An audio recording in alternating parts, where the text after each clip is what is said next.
సరదా కోసమో ఈ కార్యక్రమం ఏర్పాటు చేయలేదు. లేఖనాల్లో రాయబడింది, ధర్మశాస్త్రంలో రాయబడింది, నీ తండ్రిని సన్మానించాలి అని రాయబడింది, నీ తండ్రిని గౌరవించాలి అని రాయబడింది.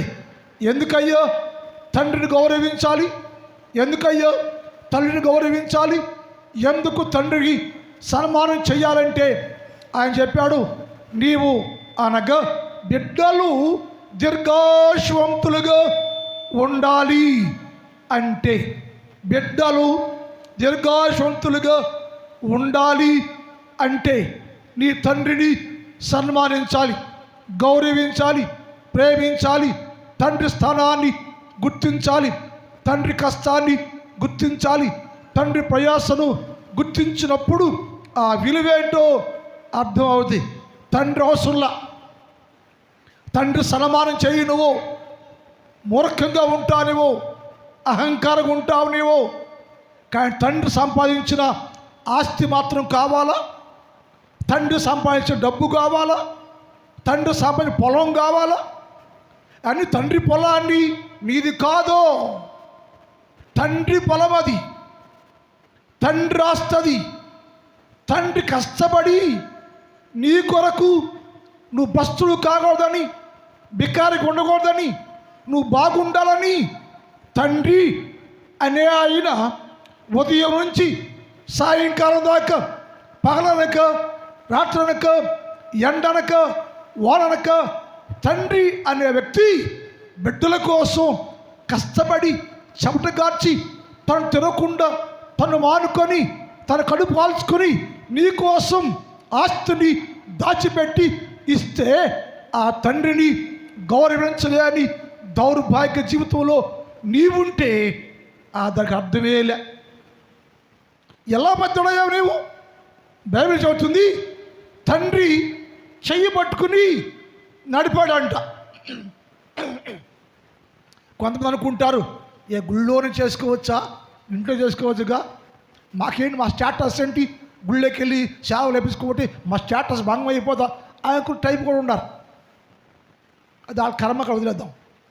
వాక్యానుసారం ఏంటంటే తండ్రి అంటే బిడ్డని చెయ్యి పట్టుకుని నడిపిస్తాట.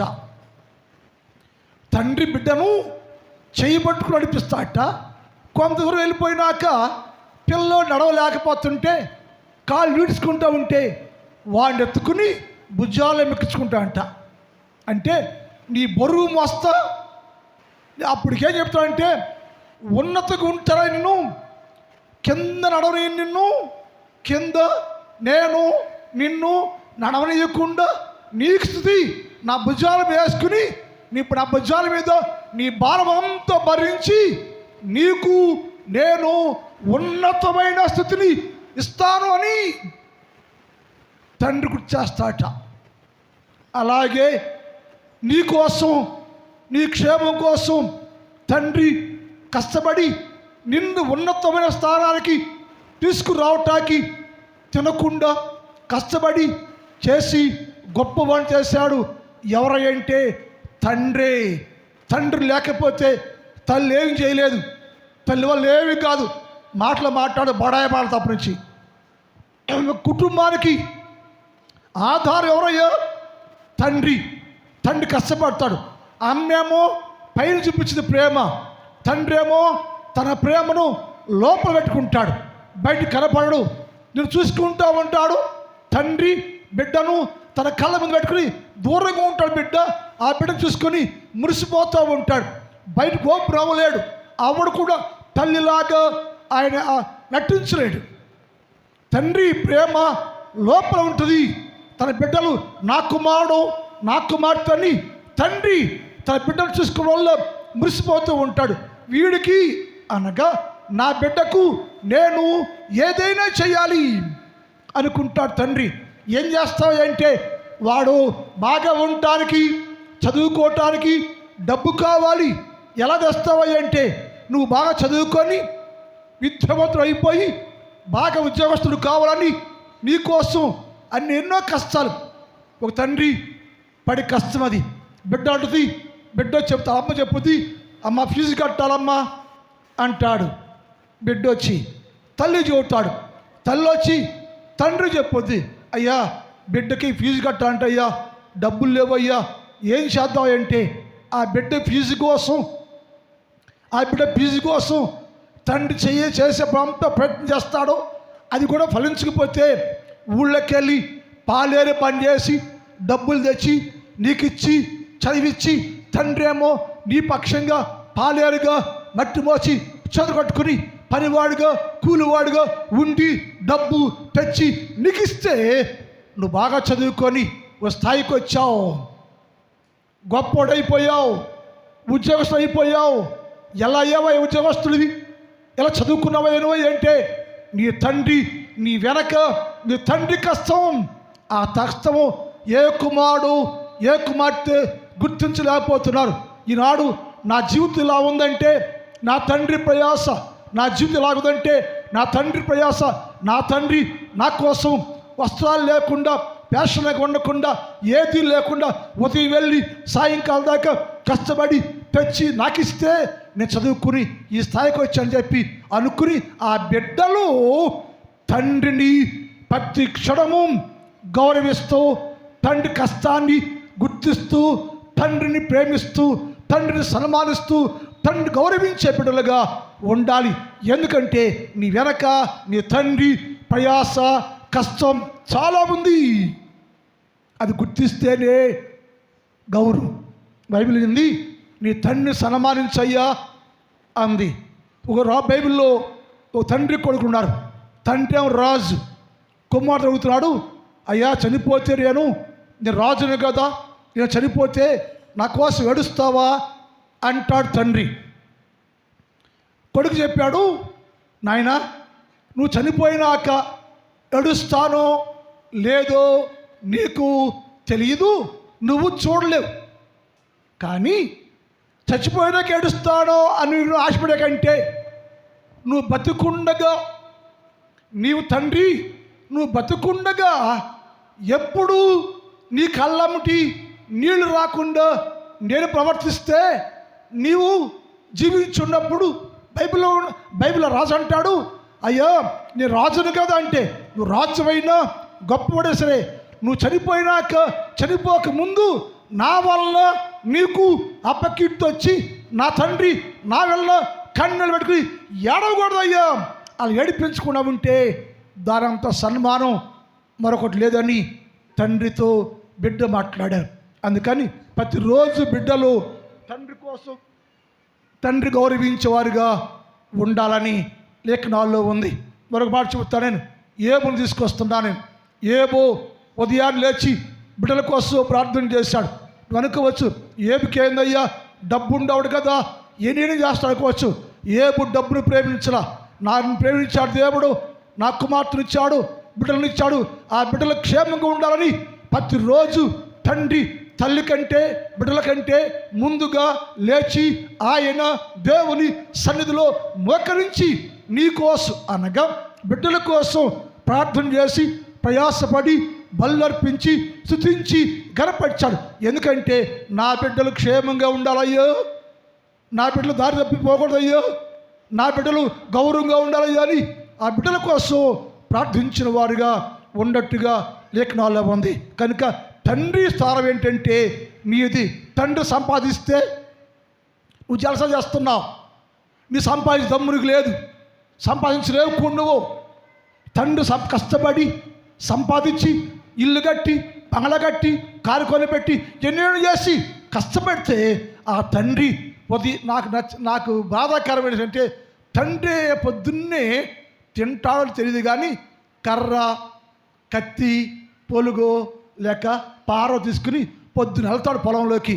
అది సొంత పొలమైనా కూలికైనా సరే వెళ్ళి అక్కడ కష్టపడి మధ్యాహ్నం వస్తాడు. అప్పుడు బిడ్డలు అమ్ముతునేస్తారు. ఉంటే తింటాడు లేకపోతే లేదు.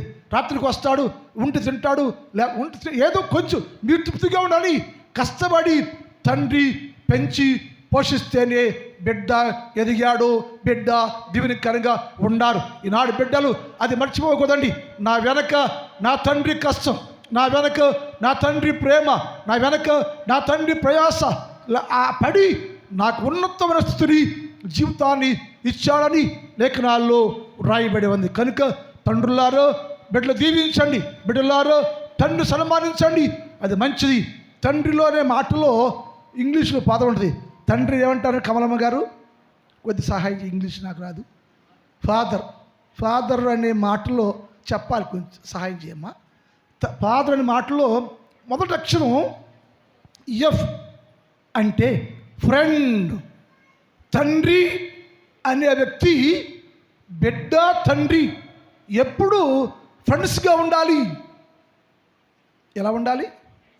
ఆయన ఇంట్లో ఉంటే నువ్వు బయట ఉంటే ఆయన లోపల ఉండి పొద్దుక అమ్మ చోటున మిస్కేసుకుని అమ్మ దగ్గర పౌండ్ చోటున ఉంటే ఉండమంటే మీ అమ్మని బాడీ చేస్తుంది.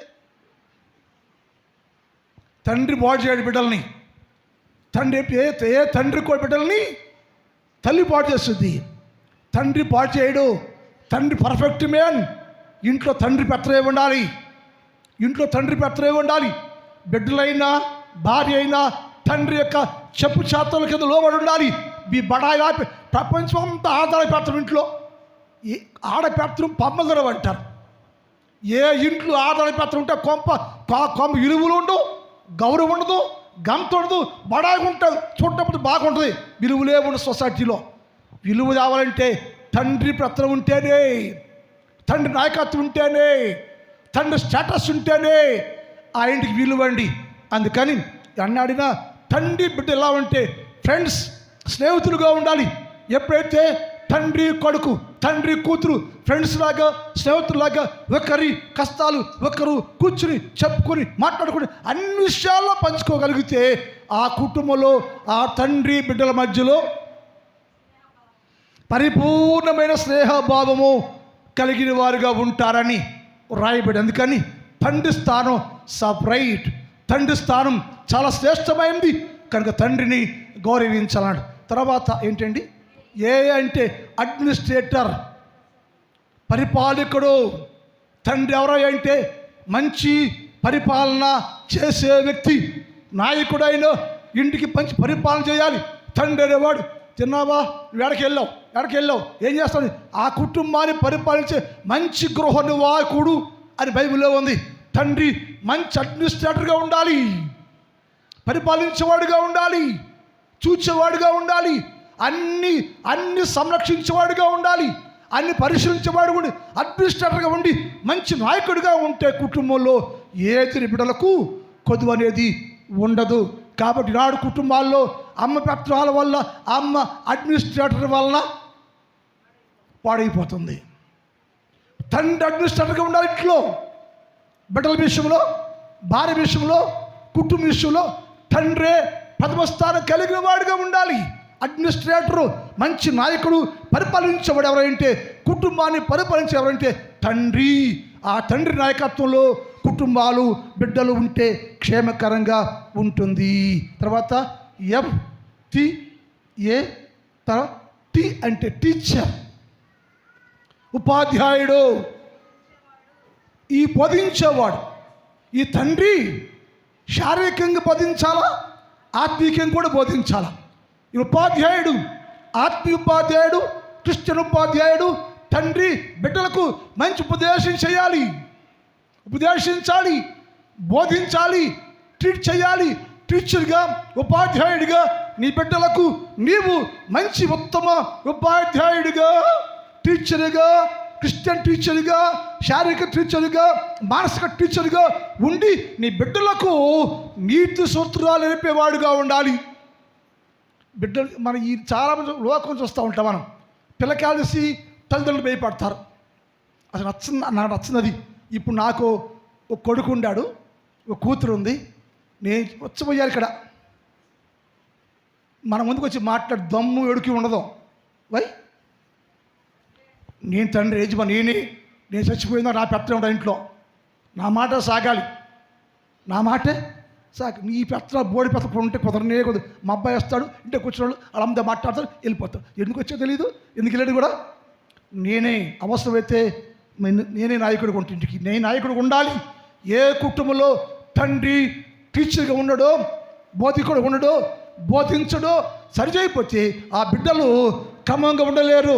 నీ బిడ్డలు క్షేమంగా ఉండాలంటే తండ్రి అనేవాడు ఎలా ఉండంటే క్షేమంగా ఉండాలంటే బిడ్డలు టీచర్గా ఉండాలి, మంచి ఉత్తమ ఉపాధ్యాయుడిగా క్రిస్టియన్ బోధకుడిగా ఉండాలి, బోధించాలి, మంచి చెడులు బోధించాలి, వాక్యాన్ని బోధించాలి, లోకంలో ఎలా జీవించాలి, ఎలా బతకాలి అనే సత్యాలు బిడ్డలకు బోధించే బోధకుడిగా టీచర్గా తండ్రి ఉండగలిగితే ఆ బిడ్డలు అన్ని విషయాల్లో వర్ధిల్లేవారుగా ఉంటారు. ఒకటేమో ఎఫ్, తర్వాత ఏ, తర్వాత టి, హెచ్ అంటే హార్డ్ వర్కర్. ఇక్కడ ఆగల మనం. తండ్రి ఇప్పుడు నేను చిన్న చెప్పాను, హార్డ్ వర్క్ చేస్తా అంట, చేయవలసిన దానికంటే ఎక్కువగా. రాత్రి అనుకున్నాం మనం, ఏ క్రిస్టియన్స్ అంట వాట్ ఓవర్టేక్ క్రిస్టియన్ అంటే తండ్రి స్థానం. అది తండ్రి పార్ట్ టైం ఉండడు, తండ్రి ఫుల్ టైం ఉండడు, వర్క్ చేస్తాడు. అంటే ఉదయం వెళ్తాడు, మధ్యాహ్నం వెళ్తాడు, రాత్రి వెళ్తాడు, ఎప్పుడు పని ఉందంటే వెళ్ళిపోతాడు. హార్డ్ వర్క్ చేసి ఎందుకయ్యా తండ్రి ఇంత హార్డ్ వర్క్ అయ్యో, ఎందుకు కష్టపడుతున్నావయ్యో? ఎందుకంటే నా బిడ్డలు సొసైటీలో గౌరవంగా ఉన్నట్టే నేను కష్టపడి హార్డ్ వర్క్ చేసి సంపాదించి నా బిడ్డలకి దాచాలయ్యా, నేను ధనాన్ని డబ్బుని దాచిపెట్టివ్వాలి, ఇవ్వాలి. అందుకోసం నేను నా బిడ్డల కోసం కష్టపడాలయ్యా, కష్టపడుతున్నా, హార్డ్ వర్క్ చేస్తున్నా. మేము హార్డ్ వర్క్ చేయకోకుండా బేవరసగా అటు తిరిగి వచ్చేసి ఆ చెట్టు కింద కూర్చుంటే పిల్లలకు భూవేది గౌరవిస్తారు నిన్ను? హార్డ్ వర్క్ పని చేయకోకుండా, హార్డ్ వర్క్ చేయకోకుండా, విలువలే లేకోకుండా ఉంటే నీ బిడ్డలు నిన్ను గౌరవించలేరు. కానీ తండ్రి అనేవారు ఎప్పుడు హార్డ్ వర్క్ చేయాలి, కష్టపడాలి, కష్టపడుతూనే ఉన్నారు, కష్టపడుతూ ఉంటారు, కష్టపడి సంపాదించి బిడ్డలకు ఆస్తుల్ని ఇస్తున్నారు, ఇయ్యాలి కూడా. అందుకని హార్డ్ వర్క్ చేసే తండ్రి కాబట్టి నీకోసం దివారాత్రములు హార్డ్ వర్క్ చేసే తండ్రిని నువ్వు సన్మానించాలండి. అర్థమవుతున్న భాష? ఎందుకు సన్మానించాలి తండ్రి అంటే నీకోసం హార్డ్ వర్క్ అయ్యో, పగలు రాత్రి భేదము తెలియక ఉదయం నుంచి సాగితే కష్టపడి సంపాదించి నీకోసం సంపాదిస్తున్నాడు ఆయన. ఆ తండ్రి నువ్వు సన్మానిస్తే మంచిదండి. తర్వాత ఈ అంటే ఎర్నర్, ఆస్తిని కూడా పెట్టేవాడు, డబ్బు సంపాదించేవాడు. ఎక్కడ డబ్బు నీకు? నీ పెళ్లి చేయాలి, కట్నం ఇవ్వాలి, ఎక్కడ డబ్బు నీకు? ఎక్కడ మెమ్మ అంటే తెచ్చిద్దా? కట్టేసుకుని మెమ్మ, మెమ్మకే పోలేదు అక్కడ, నీకేది తెచ్చిద్దే? తండ్రి నా బిడ్డ పెళ్లి చేయాలి, నేను కట్నం చేయాలి, ఏం చేద్దాం, ఎలా సంపాదిద్దాం? అప్పు తెద్దామా, ఆడు అడుగుదామా, అమ్మేద్దామా? అమ్మేస్తే ఏం చేయాలి? కష్టపడతాను. కానీ తండ్రి తను తాకట్టు పెట్టి ఎవరిని? తండ్రి బిడ్డ కోసం తన జీవితాన్ని తాకట్టు పెట్టి డబ్బు తెచ్చి నీకు మంచి భవిష్యత్తుని ఇచ్చేవాడు ఎర్నర్, సంపాదకుడు. ఆస్తిని సంపాదించి, డబ్బు సంపాదించి నీకు, నీ భార్యకు, బిడ్డలకు కష్టానికి లోటు లేకుండా ఈ బిడ్డలందరూ బాగుండాలి, బిడ్డల క్షేమం కోసం ఆస్తుల్ని డబ్బుల్ని సంపాదించి ఇచ్చేవాడు ఎవరంటే తండ్రి అని అన్నారు. చివరిగా ఆర్ అండ్ రెస్పాన్సిబిలిటీ. తండ్రి కుటుంబం పట్ల రెస్పాన్సిబిలిటీ కలిగి ఉండి, బాధ్యత కలిగి ఉండాలి. నువ్వేం చేస్తున్నావో తెలియదు, ఆవిడ ఎక్కడ తెచ్చిందో తెలియదు, ఎక్కడ ఉండదో తెలియదు, వాళ్ళకి ఏం పెడతా తెలియదు, ఏం బాధ్యత లేకోకుండా బెవరస తండ్రి ఉంటే ఆ కుటుంబంలో బిడ్డలు తండ్రిని గౌరవించరు, భార్య తండ్రిని భర్తను గౌరవించదు. కారణం ఏంటంటే రెస్పాన్సిబిలిటీ లేదు నీకో, బాధ్యత లేదు నీకో. కుటుంబం పట్ల యజమానికి రెస్పాన్సిబిలిటీ, బాధ్యత కలిగి ఉండాలి. ఉందా లేదా? తిన్నారా లేదా? ఏం చేయాలి? ఎలా తెస్తే, ఎలా ఉంటే నేను నా బిడ్డలు బాగుంటాని తండ్రి అనేవాడు రెస్పాన్సిబిలిటీ, బాధ్యత, భార్య పట్ల బాధ్యత, బిడ్డల పట్ల బాధ్యత, ఆర్థిక బాధ్యత, అన్ని విషయాల్లో ఒక బాధ్యత కలిగి ఉంటేనే ఆ తండ్రి ఎల్లవేళలా గౌరవించబడతాడండి. ఇలాంటి క్రైస్తవులు నాడు మీ బిడ్డల్ని సన్మానించకపోయి నేను చాలా బాధపడుతున్నా. తను ఎందుకు గౌరవించయ్యా? ఎందుకు గౌరవించంటారు నువ్వు? ఎందుకు గౌరవించలేకపోతున్నావు? ఆయనకు బాధ్యత ఉంటాడు. ఆయన బాధ్యత తండ్రి అయినా, ఇంటికి యజమాని బాధ్యత ఉంటాడు. బాధ్యత కలిగిన తండ్రి అయినా, రెస్పాన్సిబిలిటీ తండ్రికి. తండ్రి ఎప్పుడైతే రెస్పాన్సిబిలిటీ కలిగి బాధ్యత కలిగి ఉంటే ఆ తండ్రి అన్ని స్థలాల్లో సన్మానించబడును గాక, దీవించబడును గాక, వర్ధులను గాక. పిల్లలను కానీ పెంచి తండ్రికి సేవ వేయలే స్థితిలో నీ బిడ్డలుంటే ఉండా ఒకటే, లేకపోయినా ఒకటే. మా అబ్బాయి అండి, మా డాడీ అండి, బడాయి మళ్ళీ చెప్పుకుంటావు. ఎందుకు పడరు ఈ బిడ్డలో? విలువ లేని బిడ్డ. నీ బిడ్డ శాస్త్రంలో విలువలు ఉండు. నువ్వు అనుకోవచ్చు నా కొడుక్కి నా కూతురికి స్టేటస్ ఉంటే మేమేం తగలసుకోండి స్టేటస్. తండ్రిని గౌరవించే బిడ్డలు ఉన్నా ఒకటే, లేకపోయినా ఆడు పట్టుకున్నా బాగుండు అని బైబిల్లో ఉంది. నీకోసం అంత అవమానపడి, కష్టాలు పడి, బాధలు పడి, డబ్బు తెచ్చి తండ్రి తల్లి తినక వారు పొట్ట మార్చుకుని ఆకలి చంపుకుని ఎండలో కష్టపడి సంపాదించి నేను పెంచి పెద్ద చేసి విలువైన వ్యక్తులు చేస్తే ఆ బిడ్డలు తండ్రిని తల్లిని గౌరవించలేకపోతే ఈ ఫాదర్స్ డే రోజున మీ తండ్రికి వచ్చి మా తండ్రి అండి, మా నాన్న అండి, మా నాన్న వల్లనే మేము ఇలా ఉన్నామయ్యా, మా నాన్న వల్లనే మేము పెద్దోళ్ళయ్యా, మా నాన్న వల్లనే మేము విద్యావంతులు అయ్యామయ్యా, మా నాన్న కష్టపడి మనం చదివించి మంచి జీవితాన్ని మాకు ఇచ్చాడు అని చెప్పే స్థాయిలో బిడ్డలు లేకపోతే చాలా దౌర్భాగ్యం. కనుక తండ్రిని గౌరవిస్తే మంచిది. టైం చాలా అయిపోయింది. ప్రార్థన. నా తండ్రి, నీ పాదములకు వందనాలు. పరిశుద్ధుడైన దేవ, ఫాదర్స్ డే ప్రపంచమంతటా జరిపించుకున్నారయ్యా. నా సంఘములో కూడా చాలామంది బిడ్డలు వారి తండ్రిని గౌరవించారు.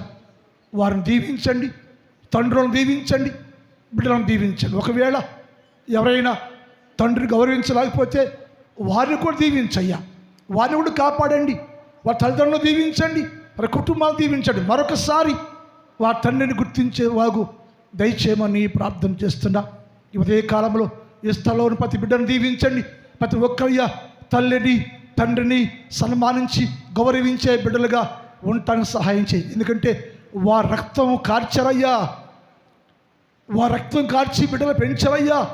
ఆ విషయాన్ని బిడ్డలు గ్రహించుకునే భాగ్యము దయచేయమని ప్రార్థన చేస్తున్నాం. తండ్రి దీవించండి, ఆశీర్వదించండి. నా సంఘాన్ని దీవించండి, నా సంఘంలో ప్రతి కుటుంబాన్ని దీవించి భద్రపరచమని యేసులో అడుగుచున్నాం తండ్రి. ఆమేన్.